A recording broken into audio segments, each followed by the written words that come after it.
Welcome back to news jet update. चलिए देखते हैं झारखंड की 25 फटाफट बड़ी खबरों को। इससे पहले आप झारखंड के किस जिले से न्यूज को देख रहे हैं हमें कमेंट बॉक्स में जरूर बताएं। साथ ही डेली अपडेट रहने के लिए आप हमारे चैनल को सब्सक्राइब कर बेल आइकन को दबाना बिल्कुल ना भूलें। पहली खबर, झारखंड में गरीबों को मिलेगी मुफ्त बिजली, शिक्षकों को टैब, एससी अल्पसंख्यक पिछड़े भी अब पढ़ सकेंगे विदेश में।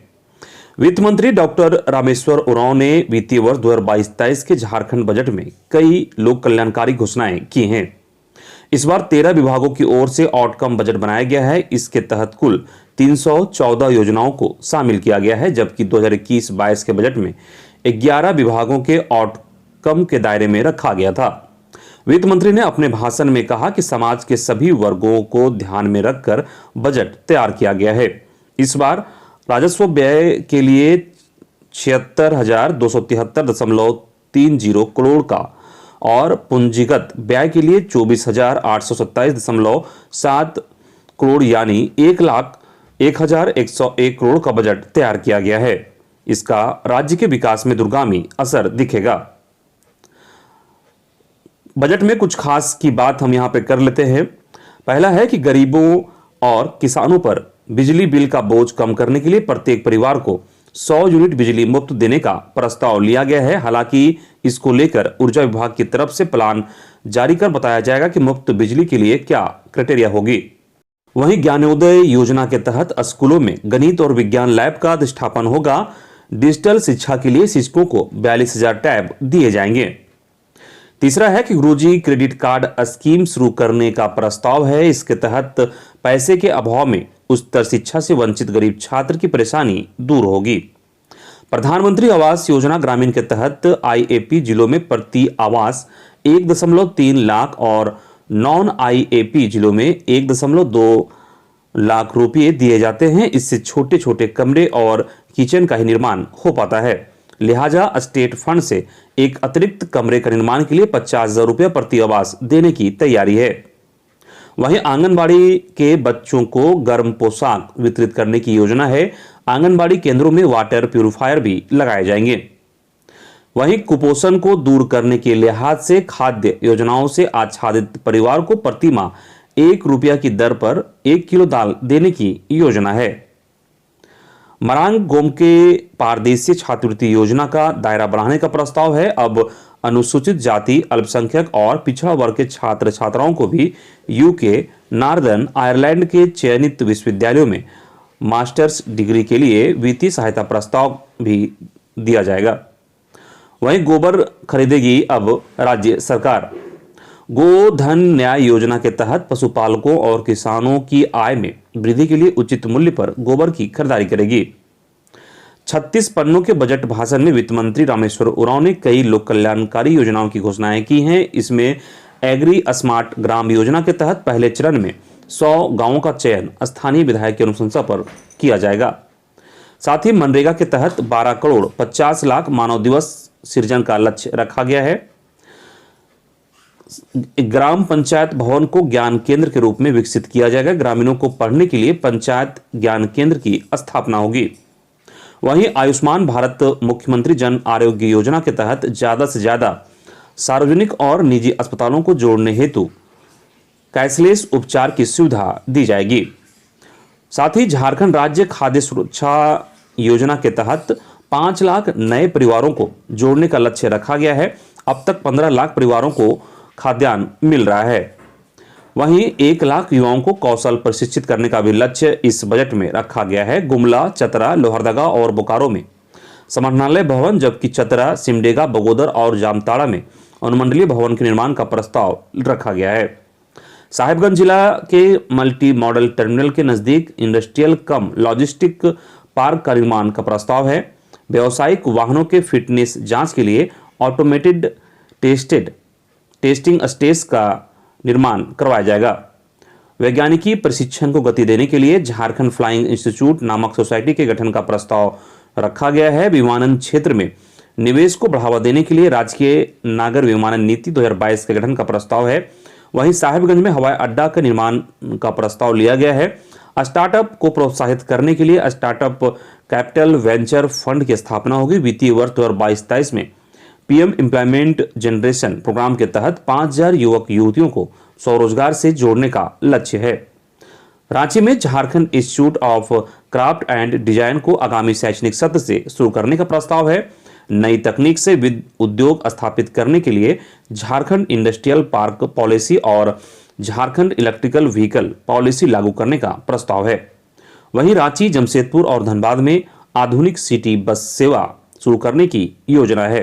पहली बार झारखंड राज्य आवास बोर्ड की तरफ से रांची और देवघर में आवासीय परियोजना का निर्माण होगा। वहीं नई खेल नीति की घोषणा होगी। गांवों में सिद्धो कानू युवा क्लब की स्थापना की जाएगी।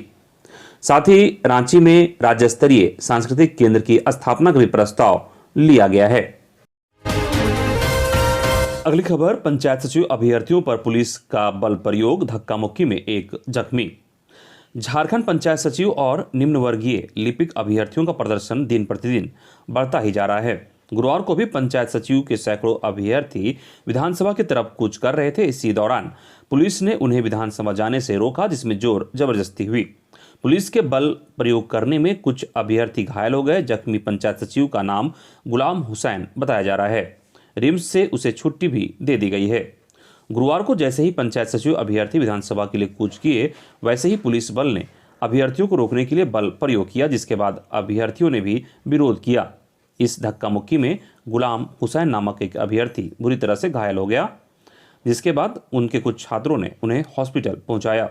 तदरीक वर्ष 2017 में ही पूरे राज्य में 3088 पदों के लिए पंचायत सचिव की बहाली निकाली गई थी, जिसको लेकर करीब 4900 अभ्यर्थियों की सारी परीक्षाएं ली गई और 2019 में डॉक्यूमेंट वेरिफिकेशन भी हो गया। इसके बावजूद भी अभी तक नियुक्ति नहीं दी गई है। अभ्यर्थियों का कहना है कि अब उनकी हालात खराब हो रही है, पूरा परिवार भूखे मरने को मजबूर है। अगर सरकार उनकी बात नहीं मानती है तो ऐसे ही सड़क पर विरोध प्रदर्शन करते रहेंगे।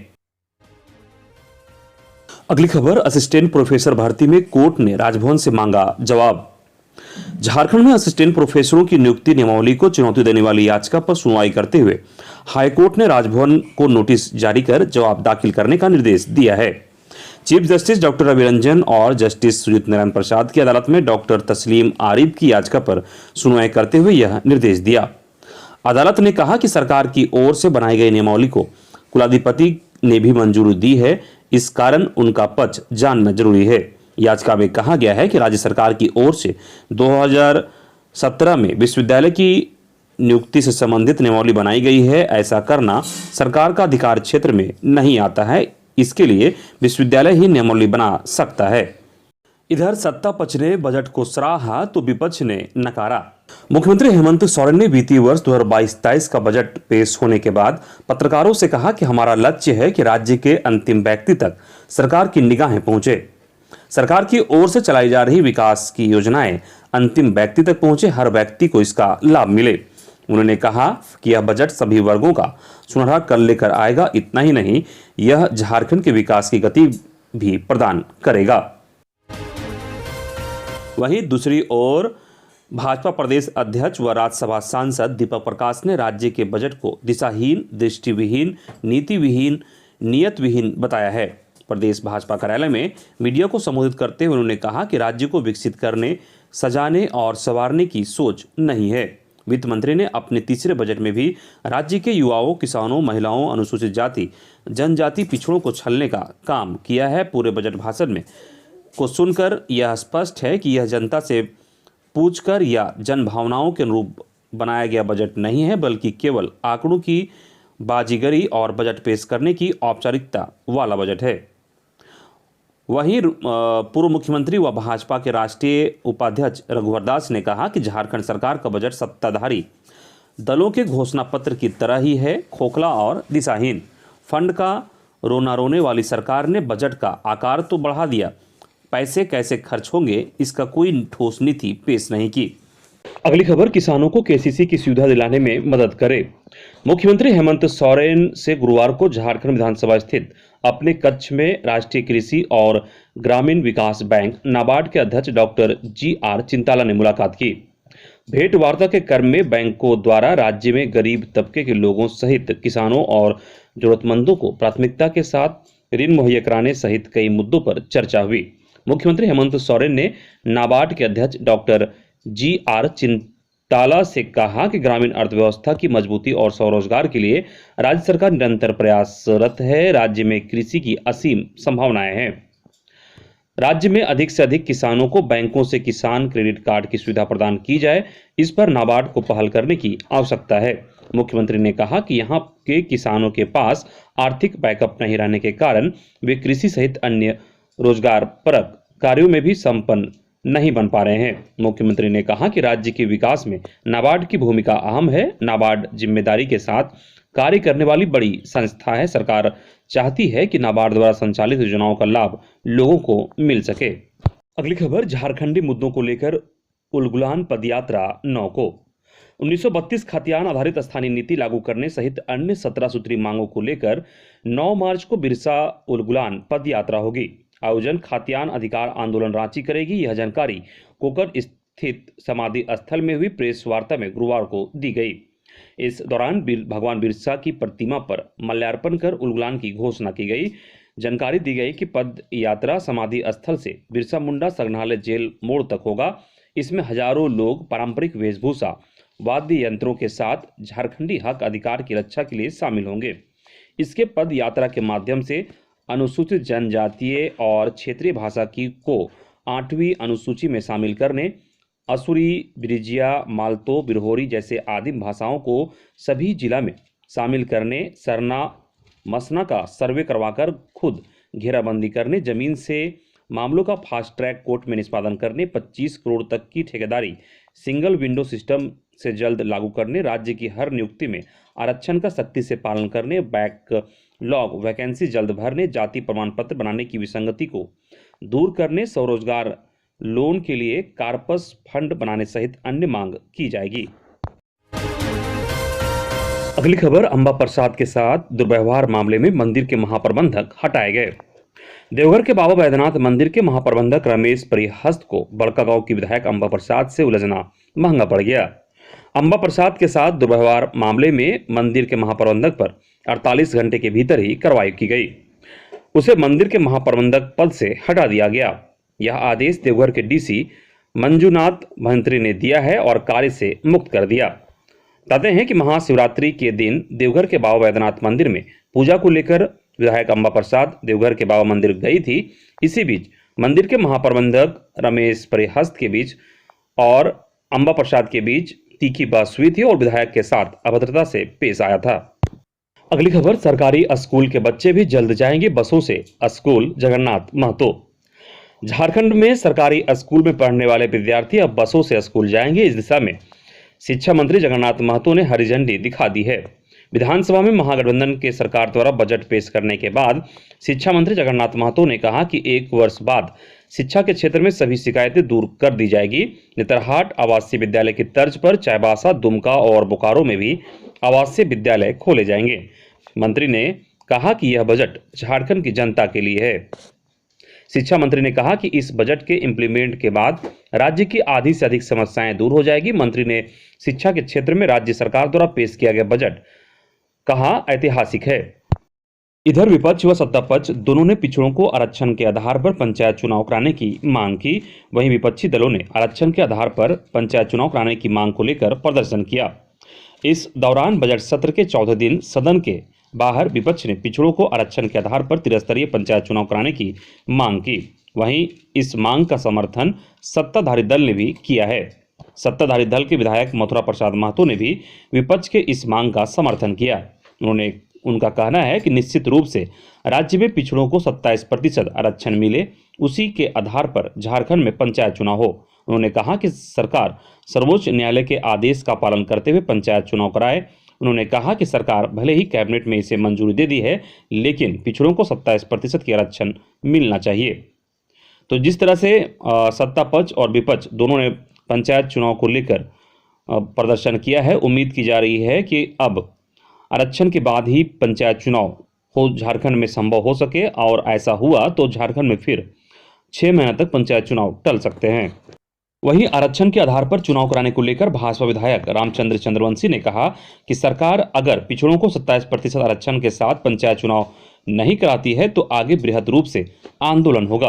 उन्होंने कहा कि झारखंड में 56% पिछड़ों की आबादी है। इसी के आधार पर सरकार बनती है, लेकिन सरकार पिछड़ों को आरक्षण नहीं देकर उनके साथ अन्याय कर रही है।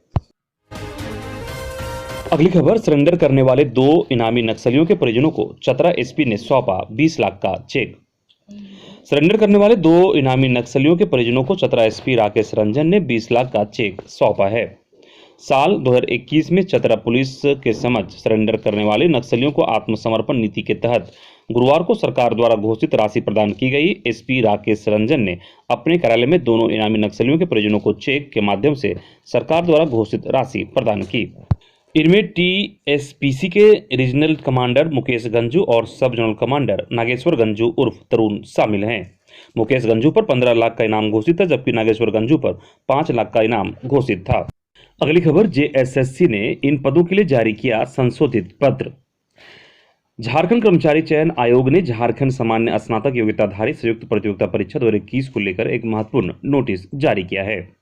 इस नोटिस में आयोग ने बताया कि विज्ञापन संख्या 03/2019 में सहायक प्रशाखा पदाधिकारी पद के लिए वैसे उम्मीदवार जिन्होंने विज्ञापन संख्या 14/2015 में शामिल रहे हो, उनके लिए अधिकतम उम्र सीमा की गणना के लिए संदर्भ तिथि 1 अगस्त 2015 निर्धारित की गई है। वहीं विज्ञापन संख्या 03/2019 में प्लानिंग असिस्टेंट के पद के लिए आवेदन करने वाले अभ्यर्थियों के लिए अधिकतम उम्र सीमा की गणना के लिए संदर्भ तिथि 1 अगस्त 2019 निर्धारित की गई है। जेएसएससी ने पत्र जारी की है। उपरोक्त पदों पर उम्र सीमा में संशोधन को लेकर बताया गया कि उम्मीदवार 4 मार्च 2022 से आवेदन को समर्पित कर सकते हैं, तथा कि ऑनलाइन रजिस्ट्रेशन की अंतिम तिथि 17 मार्च 2022 के मध्य रात्रि तक है। वहीं फोटो एवं हस्ताक्षर अपलोड करने की तिथि 19 मार्च 2022 के मध्य रात्रि तक है। सभी अभ्यर्थियों के लिए समर्पित ऑनलाइन आवेदन पत्र में संशोधन की तिथि 20 मार्च से 22 मार्च 2022 की मध्य रात्रि तक निर्धारित किया गया है। वहीं डीआरडीओ में आईटीआई व स्नातक पास उम्मीदवारों के लिए निकली 150 पदों पर भर्ती। डीआरडीओ ने वर्ष 2022-23 के लिए अप्रेंटिसशिप प्रशिक्षण के लिए विभिन्न पदों पर 150 नियुक्ति निकाली है। इसके लिए उम्मीदवारों को आईटीआई, वाणिज्य संकाय, विज्ञान या कला विषय में स्नातक होना अनिवार्य है।